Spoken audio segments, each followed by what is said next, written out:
Vous avez une Jeep et vous voulez tout savoir sur la track bar ou la barre de pointe, restez sur cette vidéo.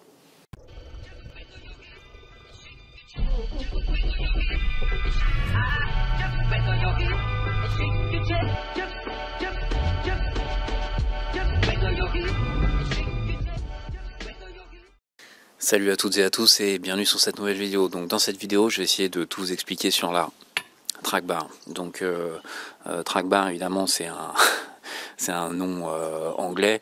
En français, on dit la barre de Panhard. Donc Panhard, c'est un fabricant français d'automobiles dans les années je sais plus combien. Donc voilà, ils ont dû donner leur nom à cet élément de suspension. Donc la track bar, on les retrouve en principe sur tous les véhicules équipés d'un pont rigide et des ressorts. Et donc la track bar, c'est elle qui va maintenir le pont centré sous le véhicule. Donc c'est un composant de suspension qui est vraiment important et qui doit être assez costaud pour encaisser les chocs latéraux. Donc elle est fixée d'un côté ici sur le pont et elle autorise des mouvements en rotation autour d'un axe, et elle est reprise de l'autre côté sur le châssis avec une liaison soit comme ça type ham joint, ou alors sur les Cherokee d'origine c'est une rotule, hein, voilà, tout simplement.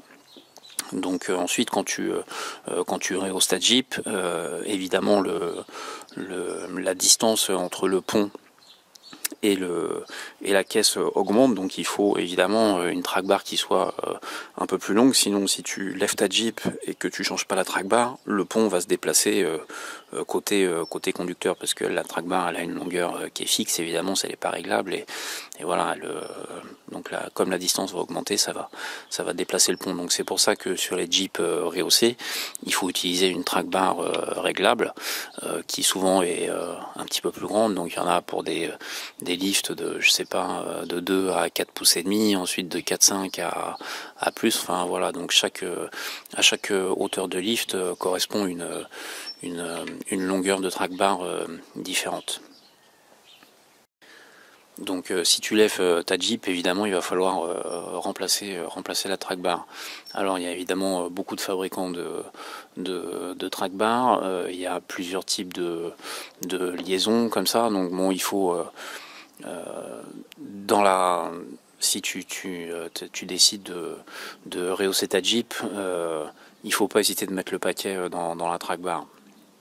Moins c'est cher, moins c'est costaud, et par exemple ce type de liaison ici là, bah c'est pas super rigide, hein, vu comment c'est fixé avec la distance qu'il y a ici, ça c'est pas très bon.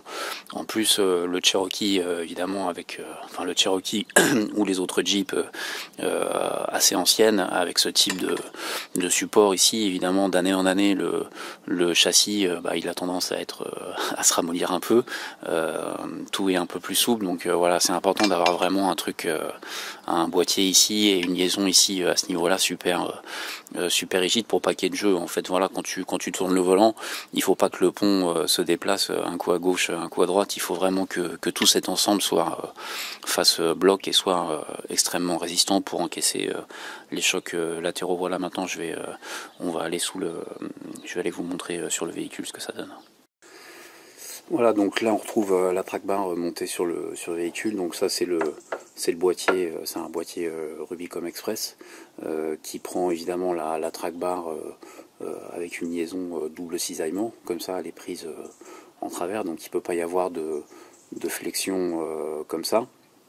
Et donc cette liaison elle autorise évidemment les rotations et puis un peu de jeu comme ça d'avant en arrière, parce qu'évidemment quand les suspensions se compriment, le pont remonte, et évidemment le pont il avance toujours un petit peu, et quand les suspensions sont détendues, évidemment le pont recule. Donc là ici il faut que ça puisse jouer dans toutes les directions, donc en rotation et puis aussi dans ce sens là.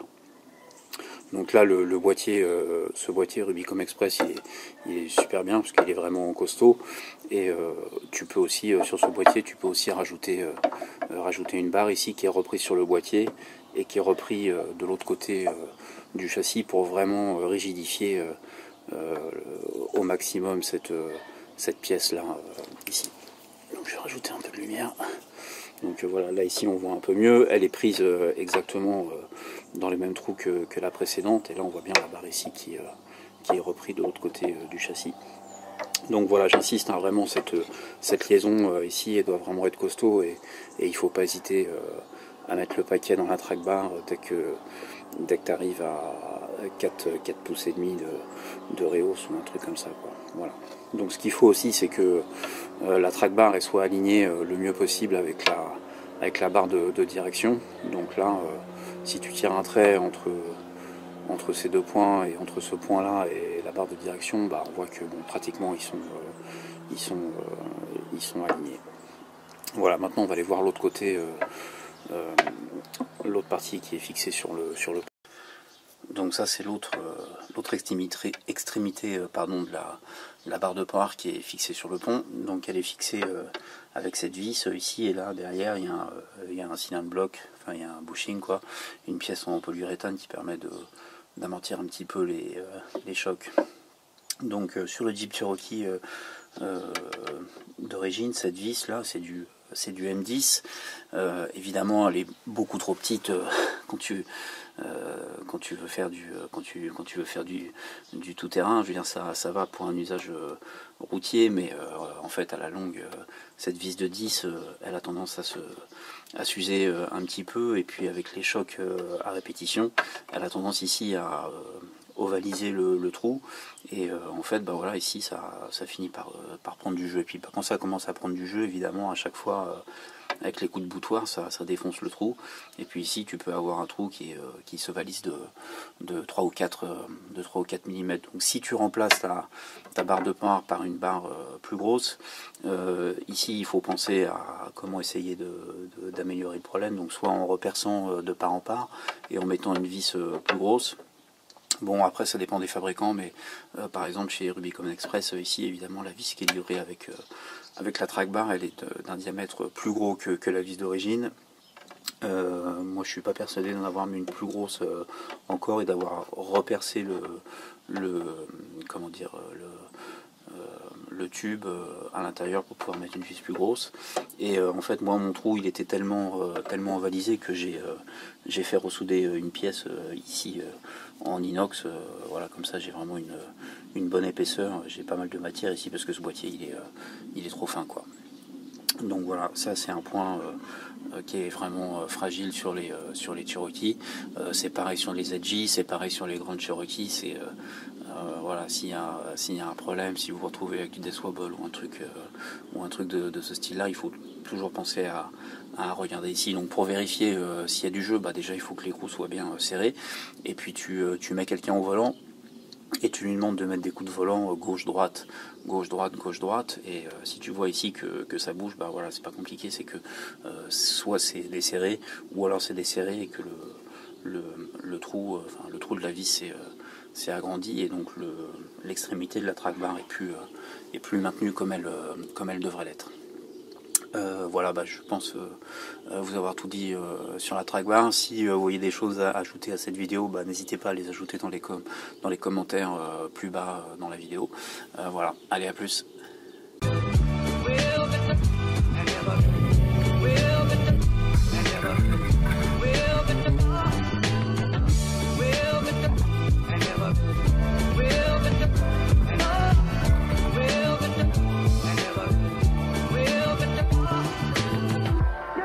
You